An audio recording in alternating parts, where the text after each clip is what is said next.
What's going on, everyone? I'm just a typical, average American here today to react to the Prime Minister of the UK resigning. You know, I think this just shows how incredibly out of touch most of us Americans are with British politics, because I had no idea that this was gonna happen. Um, Obviously, this is a huge deal. So today, I really want to check out Keir Starmer's resignation speech and try to understand what exactly is happening right now in the UK. So let's take a look. And here is the Prime Minister, Sir Keir Starmer. Sir? Is he knighted? Is that? I didn't know that. Are all prime ministers knighted? Sir Keir Starmer. Okay.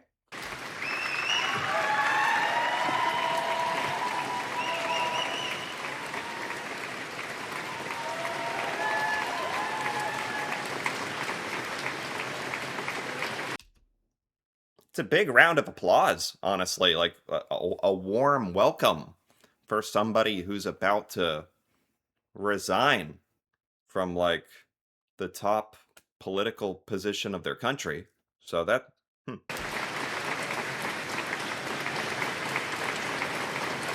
Thank you. that's a lot of applause, honestly. Like, is it like a yeah, he's here to get out. Okay, hurry up, go. Yes, finally, like that kind of thing. Probably, I assume the people here listening to the speech are like supporters clapping, or I don't know. No matter how you twist it, it's kind of strange to be applauding in this situation because he's literally stepping down. That's not like a happy moment for him, right? This is not a positive occasion for him, right? Thank you. Walking up this street 2 years ago was the proudest moment of my life. A new Labour government, the first in 14 years. A page in our country's history turned after years of disappointment and despair. Wow. Yeah, honestly, thinking it from his point of view, this is like a lifelong achievement. Like, I'm sure in his mind, like becoming the prime minister of the UK. That's got to be everything. That's got to be beyond his wildest aspirations. And, from that point of view, like, he must be proud. But then to have to, like, end it like this, he hasn't been the prime minister, like, all that long, though, right? I don't know. Chance to change the lives of millions of people for the better. That's what I came into politics for. Okay. The journey to that point was not easy. 6 years ago, I inherited a Labour Party that was politically, financially, and morally bankrupt. Oh my God. I wish that our politicians were that honest about the the failures of our US political parties, and like that's extremely honest. Now it's also like he's kind of saying, "Yeah, I inherited like a failure and I built it up." It's kind of like a compliment to himself, but putting that aside, I appreciate the honesty of being like, yeah, we were a wreck, we were a mess. Like my party, my people. Like, I wish that here in the U.S. you would like never hear a politician admit that. I guess that's what I'm trying to say. So I like that. I was told time and time again that my party was finished, that we were consigned to history, that a majority at the general election let alone Why are they playing? I'm sorry. Why are they playing music in the background? Like, I don't mean to laugh, but like, are that many people celebrating? This, the guy's literally giving his resignation speech, and they're like blasting this like patriotic music, like it's a holiday. Like this is the maybe a lot of people are happy about this. a landslide majority was impossible. But we proved those people wrong because we changed our party, ripping out the poison of anti-Semitism, restoring trust on the economy, defence and national security, and becoming a party that once again stood proudly with, not against, our national flag. Okay, like I said, here in the U.S. We basically don't know anything about the politics of any country. I'm serious. Like we are clueless. I'll admit it, myself included. Like for most of the stuff that he's talking about here, like the woes and troubles and tribulations of the UK and all this stuff, like this is actually sort of new information for me. Um it's like a crash course. I'm trying to like, take it all in cuz he's talking about the past and how supposedly, he's changed all these things. That it was a disaster. Now it's better. But how can it be that much better if he is resigning? Because I understand what resigning from prime minister means. I understand what that means. That's not good. That is not a good thing. The hard work of change was with a singular purpose, not power for power's sake, but to change Britain for the better, to Okay. build a fairer country with dignity and respect, where Okay. everyone is seen, everyone is valued, wealth and opportunity for all, not just the privileged few. Wealth and opportunity for all. Those are some sentiments that Americans would definitely agree with, especially the wealth part. And look at what we've achieved in just 2 years. An economy that is stronger, growing faster than our peers, wages rising faster than inflation in every single month since we came to power, investment secured, infrastructure being built, an end to Okay. austerity, with the fastest fall in NHS waiting lists for 17 years. I mean, honestly, I just have to take him at his word.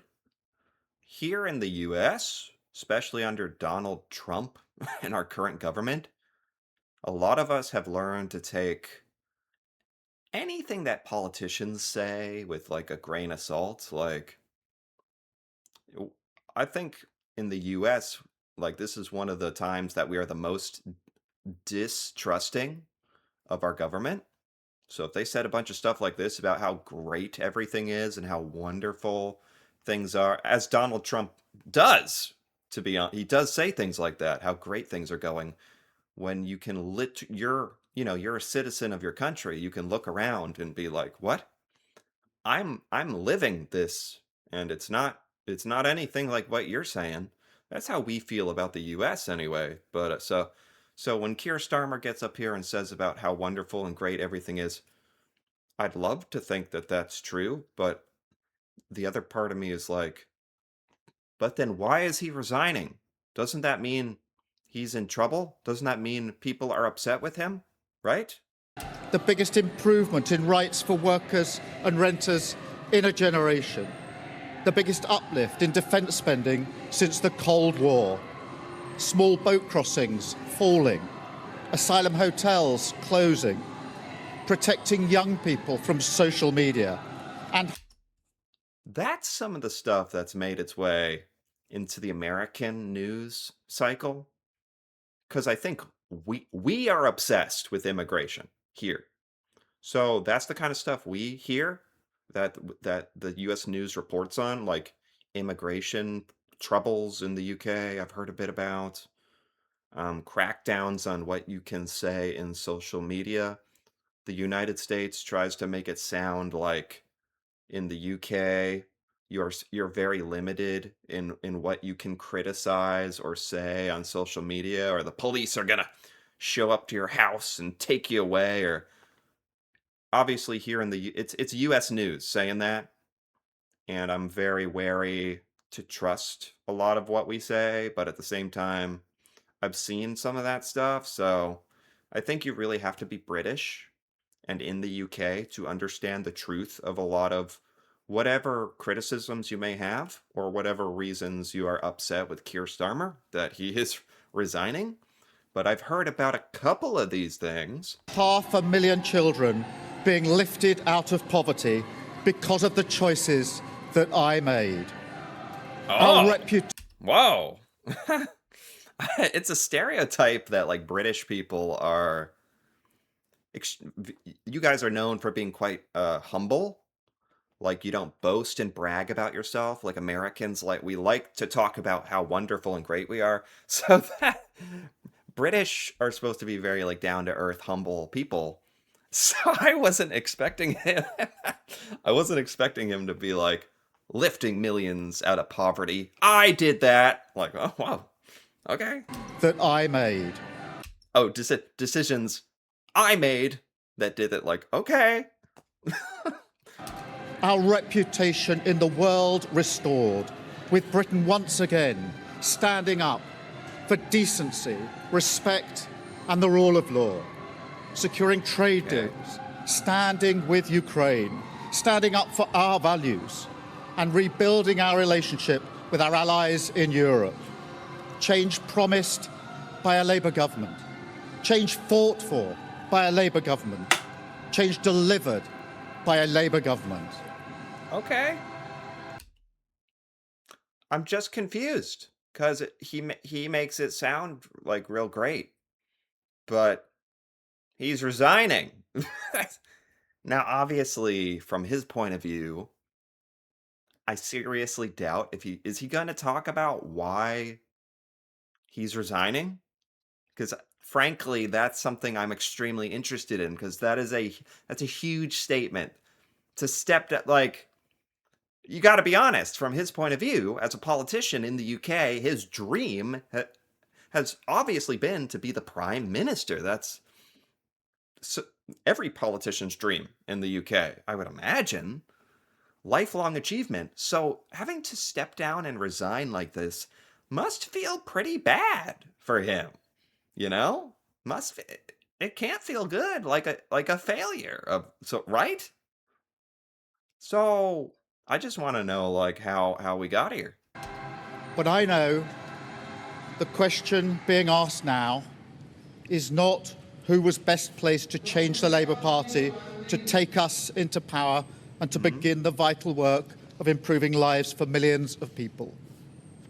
Those questions have been answered. Okay. The question my party is asking now is whether I am best placed to lead us into the next general election. His own party is making him do this? I'm just trying to wrap my head around this because we don't have really stuff like this in American politics. Like n- I don't remember the last time someone in the American government like resigned in this way, like resigned, but they clearly would really love to remain part of the government. Like there's people who have quit the Trump government because they disagree with everything going on and they don't want to work with Donald Trump. That makes sense. This is like I think Keir Starmer would like to be prime minister, but he is being forced to step down, if I understand.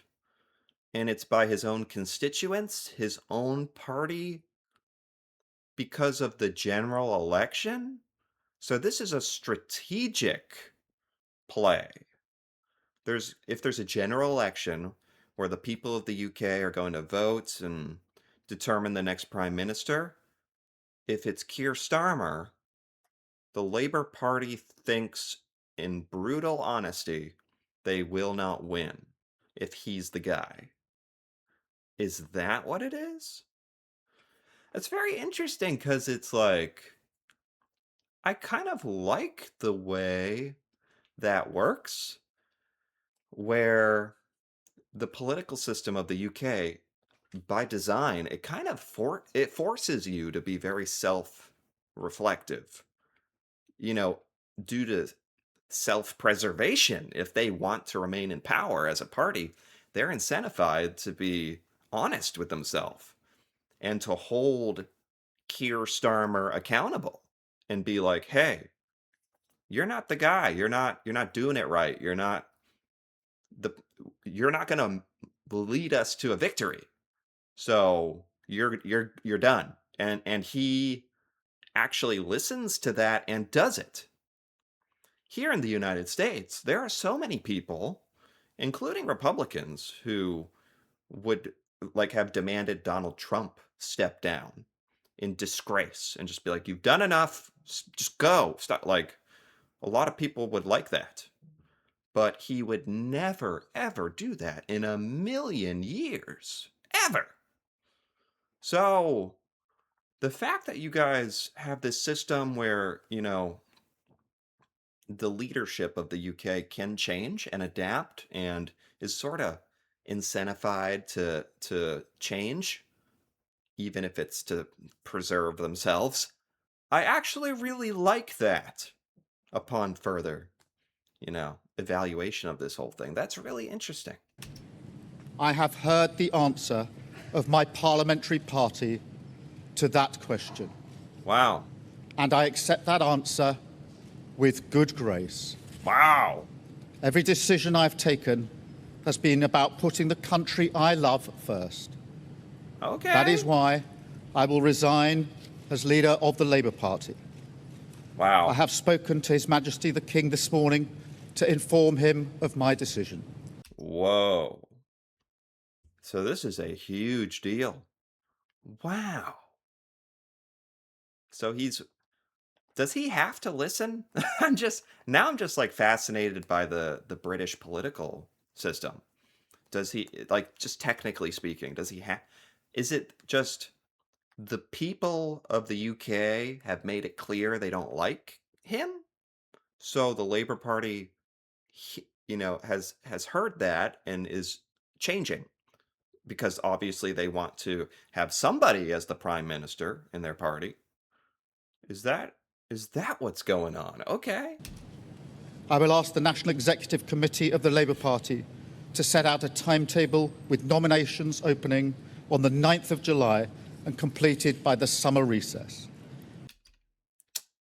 I can't help but think this has happened like a lot recently, hasn't it, for the UK? There have been a lot of prime ministers in the last 10 years, right? Have they all resigned like this? I've just like noticed that. In the case of a contest, this will ensure a new leader is in place before Parliament returns in September. I mean, that's got to be frustrating, but also like the political system you have, at least it has a method of like, if you don't like the leader, you can change it. That's pretty cool. In the US, once you elect the president, they are there for 4 years. No matter what you do, basically, it is extremely hard to change that. I will remain in post as Prime Minister until the contest is complete.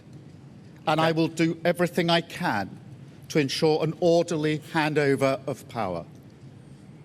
I will also give my successor my full and unequivocal support, knowing that they will inherit a Britain that is far stronger and fairer than the one I inherited 2 years ago, better prepared for the challenges ahead, and better able to ensure the Labour Party secures a second term in office.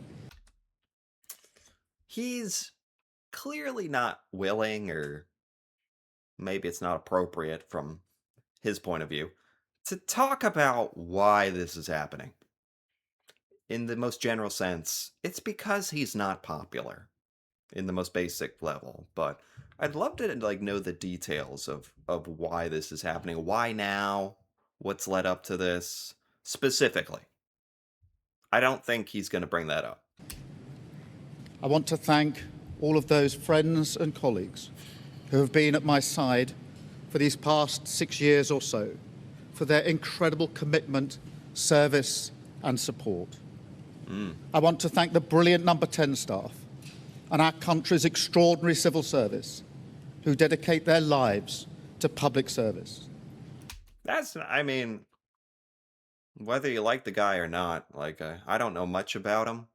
I appreciate, like, that's something you wouldn't really see from an American politician, like thanking the staff who take care of the president's house or something. Like, Donald Trump has never once ever mentioned like the people who take care of the White House or like the service staff, and so that's nice.